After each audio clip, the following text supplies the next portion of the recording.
Where can veterans in need get services to assist with housing, education, and employment?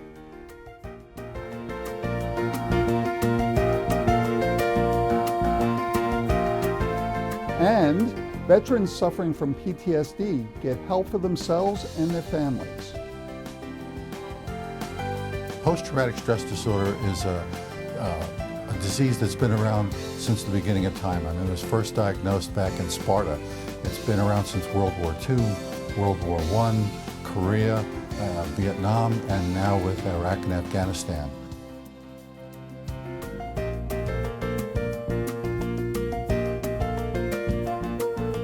And we revisit the segment on the Phoenix House Military Services Program. Hello, I'm Art Flesher from Suffolk County Health Department's Division of Community Mental Hygiene.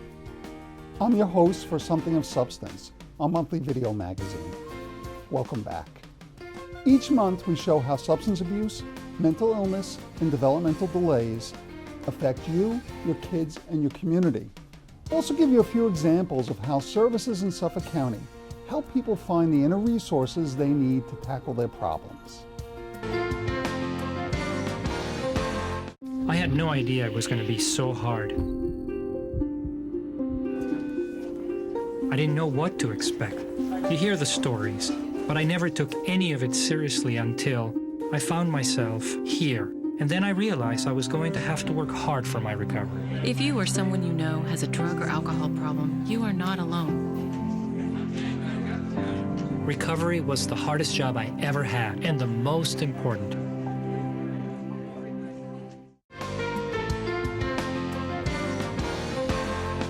The United Veterans Beaconhouse is a nonprofit agency that is dedicated to assisting veterans with obtaining emergency, temporary, and permanent housing. Their program also focuses on employment and job readiness workshops that assist this population in securing sustainable employment, giving veterans the opportunity to become independent and self-sufficient. Well, the United Veterans Beaconhouse was started in 1994. It was organized in 1994 by a group of Vietnam veterans. The mission here at Beaconhouse is to provide housing, case management, and supportive services for homeless persons and veterans. They were part of an organization called VVNW, Veterans of the Vietnam War, which was headquartered in Pennsylvania, but there was a Long Island group that brought the theory back from Pennsylvania and went to the Northport VA and established a relationship with Northport VA in 1994, and from there it grew into what it is today. Well, here at Beaconhouse, we provide emergency, transitional, and permanent housing for veterans, non-veterans, and families. So not everyone fits into one mold. So we're excited that there's a new program in Amityville for Concerns from Independent Living. They built 60 units for homeless veterans. It just opened and it's full. United Veterans Beaconhouse's mission is to take homeless veterans from homelessness to affordable, safe living, housing. And we've accomplished that mission networking with other organizations and partnering with the VA. Our main partners in the VA network is Northport VA and St. Albans VA. That's our catchment area. But we take veterans in from all over the country. HUD-VASH is housing, urban development, Veterans Affairs supportive housing. Basically, my job is to make sure that veterans keep their homes, keep their housing. A lot of the veterans that I have in my care have been homeless before, some for a short period of time, some for many, many years. We've housed, unfortunately, somewhere between 6,000 and 8,000 veterans have come through our program that we've documented. And once they get into the HUD-VASH program, HUD-VASH pays a certain amount of their rent, and they have to pay the rest. And my job is to make sure that they maintain stable housing. That's my main job. We house, on any given day, about 150 veterans currently. Some of the services we offer here are case management, advocacy for your benefits and entitlements, education, job placement, job searches, and just overall life skills. If a veteran walks in from off the street, because we're located right here in Bayshore, and sometimes we have veterans that come in off the street, or from the Northport VA, we also work closely with the Department of Labor that gives us referrals, both Nassau and Suffolk counties, and then we make the assessment of do they want to go to school and get their degree, certificate, or if they want to start out employment in something that they already have experience in, then I contact different employers on their behalf. I'll take them to their interviews. I'll make sure that they're dressed appropriate. If they don't have clothing, they can get it from our thrift stop that's right next door behind us. And we basically follow them from point A through point B, make sure everything goes smoothly until they're working and they feel comfortable. Well, when a veteran comes to Beaconhouse for services as far as employment or education, the first thing that we would like for the veteran to have is a DD-214, which is a discharge paper that you receive upon completion of obligated service. We have several programs here. We do all wraparound services for the veterans. When they come to us, we do an initial evaluation, which is called an intake, and then from there, we collaborate with the VA, and all our veterans have to be honorably discharged and to be eligible for services at the VA. And they have to be registered at the VA. Now, we also take in veterans that are not honorably discharged. And we have a civilian program to accommodate them, or we network with other agencies that will take in veterans that don't have what we call in our world good paper. We also would like them to have a VA card, which is an identification card, and also a working resume. But if the veteran doesn't have a working resume, we have classes and training to help him achieve that resume. So that once that process is done, then we do a short assessment. And the assessment actually involves finding out what the veteran wants to do, what he's interested in doing, what qualifications he has already, what experience he has already. We basically just try to help him feel comfortable. The United Veterans Beaconhouse has hired many veterans that have been there and done that. Not only veterans that are combat veterans, or it's about diversity. Myself, I'm a veteran of 6 years in the service, and I feel that my experience with the with active duty and then becoming a veteran and going back into the civilian society, that I could be a bridge to help veterans now who are coming from active service and help them achieve the things that they want, whether it be education or whether it be employment. So many times these veterans that have been hired by Beaconhouse have been homeless. They have dealt with substance and alcohol abuse. They have literally, like I said before, I hate to keep putting that term down, been there and done that. So then they connect with a veteran as they're coming through our programs, and they can relate. Sometimes combat veterans or veterans, they're very quick to distrust. And if they can make a connection to those that are providing the services, it goes a long way. If a veteran comes in for employment, I will take the proper steps, whether it be conversing with the Department of Labor from Nassau and Suffolk County that we work very closely with. We can go through our employment readiness class, which is a 5-week course that makes sure that they can have their cover letter, resume. We go through mock interviews so they feel comfortable during the interviewing process. And from that point, we'll go with the second interview. We'll provide transportation for them and make sure that that veteran has everything they possibly need to get that employment successfully. The SSVF program is supported services for veteran families. And what I do for the program is the outreach coordinator. So that's going from everything from meeting veterans on the street and to talking to agencies about our services. So if it's a housing program, a local library, anywhere that a veteran might utilize, from their own public services to services to help them find independent housing. Everything from, say, the local Department of Housing to Department of Social Services. So we encompass everything that we can try to do. Everywhere that veteran might go to, or the veteran family might go to try to expose our services to veterans. As the Director of Development for United Veterans Beaconhouse, I reach out to the local community, organizations, corporations, large and small, and encourage them to offer us support to help our veterans. It's important for me to work here because the people that we deal with need a lot more help than that's offered out there in the community? I get satisfaction working here at Beaconhouse because my grandfather was an Army veteran and these services wasn't available to him. The satisfaction that I get from working with veterans is that these men and women served our country, and we're here and we're free because of them, and it shouldn't be that they come home and can't have a stable house. It's just wrong. It's just not right. We'd like to thank the dedicated staff of the United Veterans Beaconhouse for the tremendous work and support they provide our veterans. For more information about the United Veterans Beaconhouse, please give them a call at area code 631-665-1571 or visit them at their website. Up next, we have an informative segment on the topic of post-traumatic stress disorder, or PTSD. We'll be right back.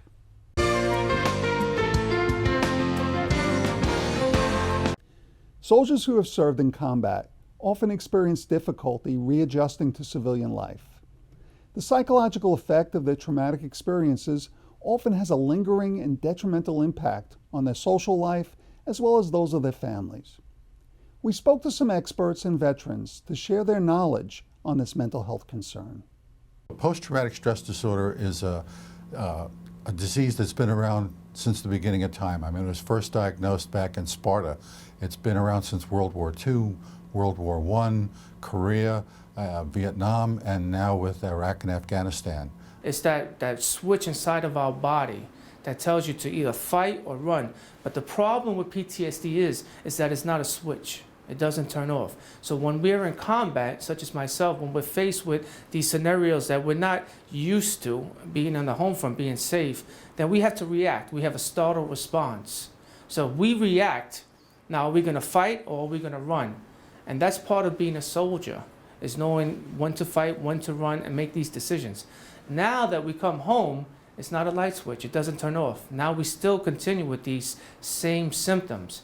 It's characterized by individuals reliving the traumatic event, trying to avoid any type of situation that reminds them of the traumatic event, and then having symptoms of hyperarousal where they have a startle response, they're always on edge, they have panic attacks. Coming back from overseas, the hard part to getting back and acclimating yourself back into the public arena, as you would say, is I was always hyper-vigilant. I had nothing in common with my friends anymore. When I came home, I went into a house out in Rocky Point on the island with 4 other veterans, 2 Marines, 2 Army guys. Back to college. My family thought I did LSD. I had changed so much, so dramatically. Many of the combat veterans, when they come in home, have to deal with issues, not only with what they dealt with in combat, but with family dynamics. And that's a big factor in a veteran healing. Well, when I came back from Iraq, I decided to leave the military, and I think I kind of had a similar experience a lot of veterans have. It's sort of 2 challenges. There's just the reintegration challenge of kind of learning to become a civilian again. But then I also was struggling with what I didn't realize at the time was post-operational stress. During a PTSD event, 4th of July is a perfect example. A lot of fireworks going off. It reminds people of the sounds of battle.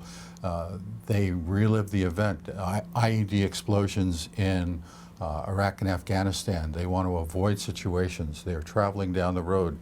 They're going under an overpass. The hyperarousals there, the sense of awareness, trying to avoid the overpass. Is there going to be a bomb? Is there going to be something under it? The chemicals that are dumped into your body for the panic attack. And I had a high startle response, so any unexpected noises resulted in a really bone-rattling and sickening kind of reaction. I had different mood swings. I did have a lot of intrusive thoughts that, and memories about things that had happened to me when I was over there that just really were interfering with my reintegration home and my wellness. I used to have horrible nightmares at night of all these visions of killing people, and I called it sleeping with the devil, living on the dark side. But once I got sober, that stopped. It was really 3 years after I came back before I even recognized that I was suffering from having served in Iraq. And I even asked myself that question, like, wow, maybe I'm hurting right now because of Iraq. One of the problems when we come home from combat, men are not born not to see the horror and damage that we inflict in war. And it changes us so much. We give our family PTSD, especially our wife and children.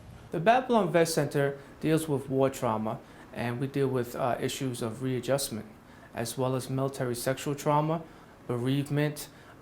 We have couples counseling, we have partners group, we do individual therapy, and we also have group therapy as well.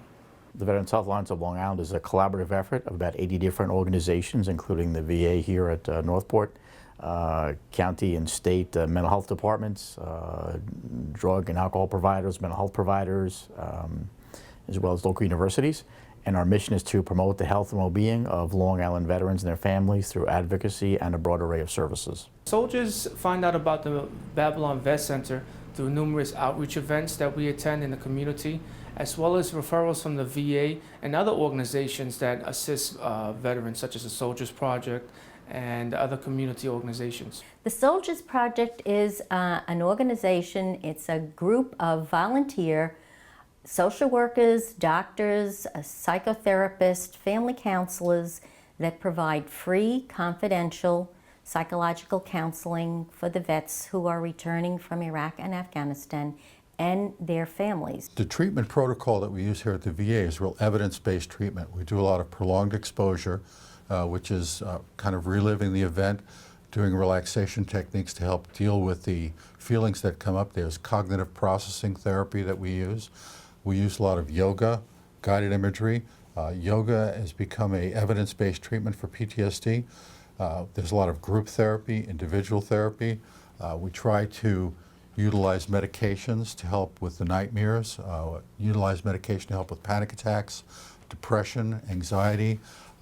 Along with post-traumatic stress disorder comes a lot of substance abuse, dealing with those issues.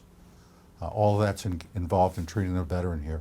One of the reasons that the Babylon Vet Center and all vet centers throughout the country are so effective is because 60% of the staff are veterans themselves. People coming from overseas now have to understand that everybody is here to help you. The doctors and the staff at the PTSD clinic truly understand PTSD, and they go out of their way to give us coping skills to help our family and loved ones. When I came back, I had done a couple of different jobs, but I was just really passionately thinking about those that were still serving in Iraq and Afghanistan at that time, and those that were coming home and struggling. I ended up getting a job with a veterans organization, the Iraq and Afghanistan Veterans of America, and they had me sit down and start reading about PTSD. And I remember going through sort of a PTSD checklist, and that was when I started to see some of the symptoms that I was suffering from. And it was actually a huge relief to realize that there were symptoms and that maybe I really was suffering from something, and it wasn't just sort of my own discomfort or dissatisfaction with life after the military. When a veteran attends therapy, the first step is often that's the biggest step, is acknowledgement that there is an issue, that there is a problem, and that's a big step. I had actually decided to talk to a therapist. I decided to talk to a social worker. It seemed less scary to me than some of the other clinicians that are out there. But that was really where I began the journey towards healing. It was 3 years after I got back. I wish I had done it a little bit earlier. Well, by going through the PTSD residential program, which is a 90-day program, they have given me tools. Unfortunately, post-traumatic stress disorder is a disease. That disease will never go away. But they've given me tools to understand when I become depressed, when I become rageful, when I become judgmental, when I become suicidal, that I can call up people, that I can go to staff members and speak to them. There is a way out of this. There is a way. We would like to thank all the courageous veterans that shared their experiences, as well as commend them for seeking out the resources available to deal with PTSD. For more information about resources available on Long Island for veterans and PTSD treatment programs, please contact the Babylon Veterans Center at area code 631-661-3930 or the Soldiers Project of Long Island at 284-7531. You can also visit both of these organizations on their websites. Up next, we revisit our segment on Phoenix House's Veterans Services. We'll be right back.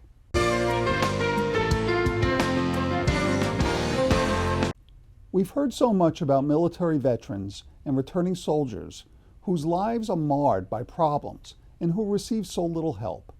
Phoenix House is doing something to change that. The Veterans Program itself and the initiative, it's really the military services personnel, because it's not just veterans, it's anyone who's a connection, is a relatively new program. It's been actually up and running a good 2 to 3 months now with caseloads and people participating. And there was a few months of startup beforehand and planning process. And the reason we brought it on was because there was an unmet need, and we thought that we had some expertise and also the availability to combine multiple levels of services for this population to not replace but to enhance other opportunities that might be out there. So that's when we started our program. There is a great need for services for veterans and military personnel because there's over 240,000 residing in Long Island alone, which is second only to San Diego nationally. So there's a lot of need here. The capacity is actually a flowing capacity because as we get more people, we are able to expand to meet the need. So we don't have to be a limited provider. So that's really fortunate. And because we also operate under OASIS certification and we also have some OMH licensed programs, it gives us greater flexibility to meet the need where the veteran or military service personnel or family member comes in. Currently on my caseload, we have a broad range of individuals. You know, we serve combat veterans, we serve non-combat veterans, we serve veterans from all different eras. And you know, it doesn't matter what their length of service was or their discharge status. You know, they're entitled to the treatment. 25 years ago, if you went for help, it just didn't seem like it was out there. There wasn't a whole lot of people, you know, looking to put you into treatment services, or even the VA wasn't as strong and capable of helping with the mental health issues or substance abuse issues, or they hadn't even accepted that these were the kind of problems that veterans would have. You know, particularly here in Long Island, there's no military bases, so and we have a huge Guard and Reserve component out here. There's one VA hospital and 2 veteran centers.